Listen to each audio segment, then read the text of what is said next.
सामूहिक हत्याकांड में जिंदा बचे बड़े लड़के का बयान आया सामने, सुनकर सभी हुए भावुक।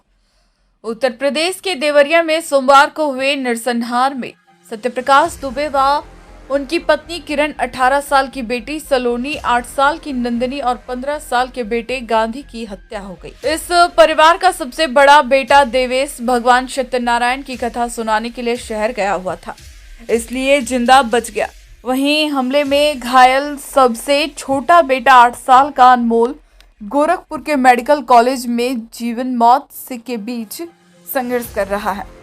देवेश ने बताया कि वह शहर के हनुमान मंदिर में पुरोहित का काम करता है। उसके छोटे भाई का जन्मदिन था, वह कथा वाचने के लिए गया था। उसने सोचा पैसा आ जाएगा तो भाई का जन्मदिन बन जाएगा, पर जब वह लौटा तो उसका पूरा परिवार खत्म हो चुका था। देवेश ने आरोपियों को फांसी पर लटकाने की मांग की है। उसका कहना है कि जैसे उसके पूरे परिवार का खात्मा हुआ है, वैसे ही सभी आरोपियों को फांसी पर लटका दिया जाए। गोरखपुर मेडिकल कॉलेज में भर्ती अनमोल का हालचाल जानने मंगलवार को मुख्यमंत्री योगी आदित्यनाथ पहुंचे। कक्षा 3 में पढ़ने वाला अनमोल बेहद सदमे में है। डॉक्टरों का कहना है कि लड़के को गंभीर चोटें आई हैं, लेकिन उससे महत्वपूर्ण अंग असुरक्षित हैं। वह अभी भी इस सदमे से उभर नहीं पाया है। एक पुलिस अधिकारी ने बताया कि जब लड़के को अस्पताल लाया गया तो वह अर्ध बेहोशी की हालत में था। जब डॉक्टर उसे इंजेक्शन लगा रहे थे तो वह बार बार पापा कहता रहा। वहीं ग्रामीणों ने बताया कि हमले के दिन लड़के का परिवार सुबह नाश्ते की तैयारी कर रहा था। इसी बीच अचानक पिता सत्यप्रकाश दुबे मदद के लिए चिल्लाने लगे। लड़की की सबसे बड़ी बहन 18 वर्षीय सलोनी उनकी मदद के लिए दौड़ी, लेकिन बाद में वह भी मदद के लिए चिल्लाने लगी। इसके बाद में किरण दौड़ी। बाद में 15 वर्षीय गांधी और 10 वर्षीय नंदिनी, जो बाहर पिछवाड़े में खेल रहे थे, वे भी घटनास्थल पर पहुंचे और उन पर भी हमला किया गया। जब किरण ने अपने बच्चों को बचाने की कोशिश की तो उस पर भी पीछे से किसी कठोर वस्तु से वार किया गया और वह गिर पड़ी। मदद के लिए चीख पुकार सुनकर जब स्थानीय लोग इकट्ठा होने लगे तो हमलावर भाग गए। पीड़ितों के एक रिश्तेदार ने कहा कि लड़के को यह बताकर सांत्वना दी गई कि उसके माता पिता और भाई बहन जीवित हैं और दूसरे अस्पताल में हैं।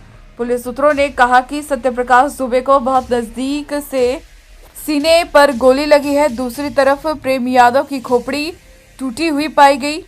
इसके अलावा उसके शरीर पर 10 गंभीर चोटें थी, जो किसी भारी वस्तु से आई प्रतीत होती है। अधिकारी ने कहा कि अन्य मृतकों किरण, गांधी और नंदिनी को कई चोटें आई, जबकि सोलोनी की गर्दन को तेज धार वाले हथियार से काटा गया था।